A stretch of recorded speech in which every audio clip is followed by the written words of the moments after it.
জনবিচ্ছিন্ন, দেশ বিরোধী,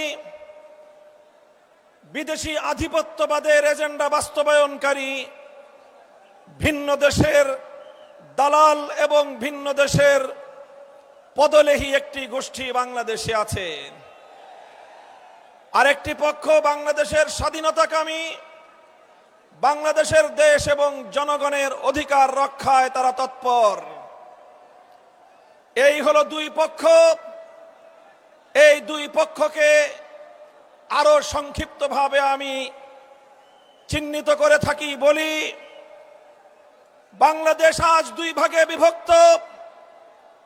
এক ভাগ ৭২-এর বাকশালপন্থী, আরেক ভাগ ২০২৪-এর বিপ্লবপন্থী। আমরা আমাদের অবস্থান পরিষ্কার করছি, আমরা ২০২৪-এর বিপ্লবপন্থী শক্তি।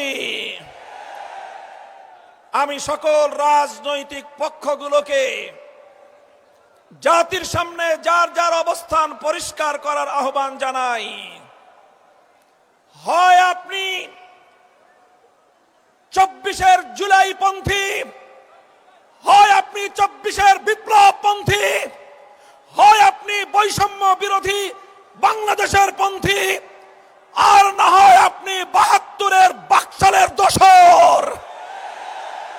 স্পষ্ট ভাষায় ঘোষণা করতে চাই, রক্তের সাগর পেরিয়ে ২৪-এর জুলাই বিপ্লবের পর ৫ই আগস্ট মহান বিপ্লবের মধ্য দিয়ে যেই ফ্যাসিবাদ বাংলার সীমান্ত থেকে বিতাড়িত করা হয়েছে, সেই ফ্যাসিবাদ এবং তার কোন দোসর বাংলার ক্ষমতার মসনদে আর আসতে পারবে না ইনশাআল্লাহ। সংগ্রামী দেশবাসী, আমরা বলতে চাই, জুলাই সনদ স্বাক্ষরিত হয়েছে। জুলাই সনদের আইনি ভিত্তির জন্য আমরা ঐক্যবদ্ধ হয়েছিলাম।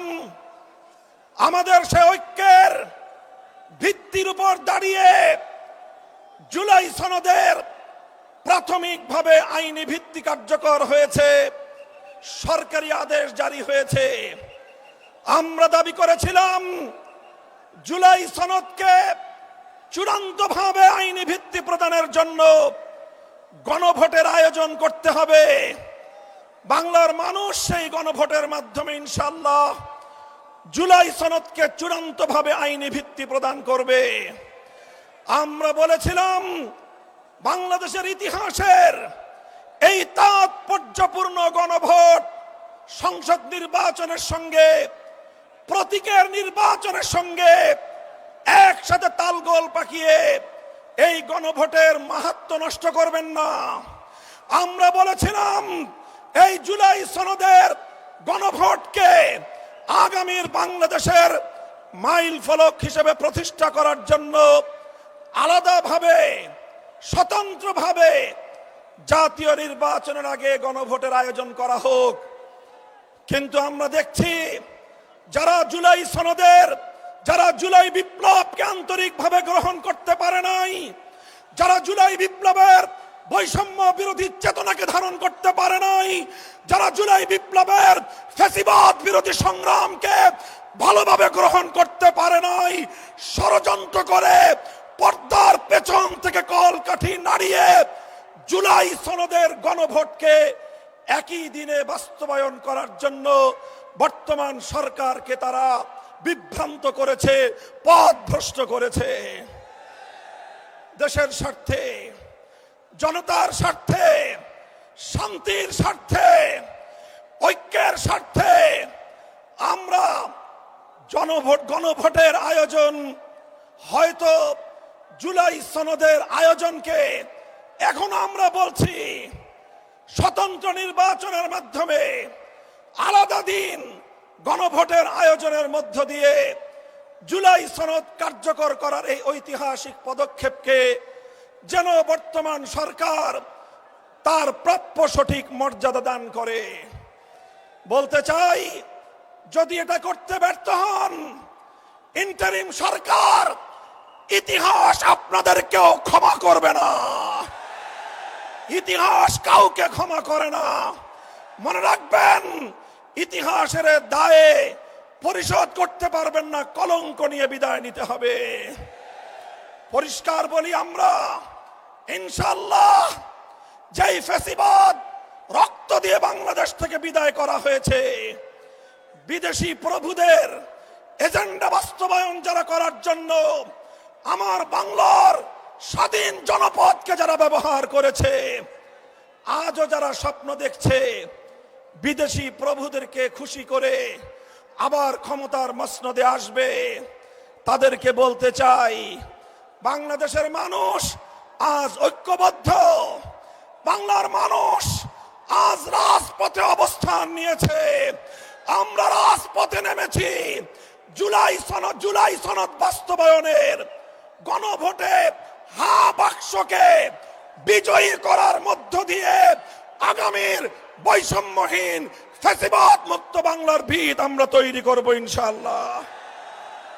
আপনারা সকলে ঘরে ঘরে দাওয়াত পৌঁছে দিবেন। দলীয় প্রতীকে নির্বাচনের পাশাপাশি, দলীয় প্রতীকে ভোট দেওয়ার পাশাপাশি গণভোটে হা বাক্সে ভোট দিতে হবে। যদি কেউ এই গণভোটে না ভোটের ক্যাম্পেইন করেন, ধরে নেব আপনারাও ফ্যাসিবাদের দোসর। ইনশাআল্লাহ আমরা রাজপথে আছি। লেভেল প্লেইং ফিল্ড যদি তৈরি করতে ব্যর্থ হয় সরকার, নির্বাচন নিয়ে কোনো অনিশ্চয়তা দেখা দিলে সরকারকেই তার দায় গ্রহণ করতে হবে। সংগ্রামী সাথী ও বন্ধুগণ, এভাবে রাজপথে যে মহান ঐক্য গড়ে উঠেছে, সে ঐক্যে ৮ দল মোহনায় মিলিত হয়েছে। ইনশাআল্লাহ জুলাইপন্থী প্রতিটি রাজনৈতিক পক্ষকে দেশকে ভালোবাসতে হলে, আগামী দিনে জুলাই বিপ্লবের চেতনা বাস্তবায়ন করতে হলে ৮ দলের এই মোহনায় মিলিত হওয়া ছাড়া বিকল্প কোনো পথ নাই। বক্তব্য শেষ করব শেষ প্রাঙ্গণে, শেষ প্রান্তে দাঁড়িয়ে বাংলাদেশের মানুষের অধিকার আদায়ের, আধিপত্যবাদ বিরোধী আন্দোলনের অবিসংবাদিত নেত্রী বেগম খালেদা জিয়ার জন্য আমি দোয়া করছি, সকলকে আহ্বান জানাচ্ছি। তার জন্য, তার দীর্ঘ হায়াতের জন্য, সুস্থতার জন্য আমরা দোয়া করব।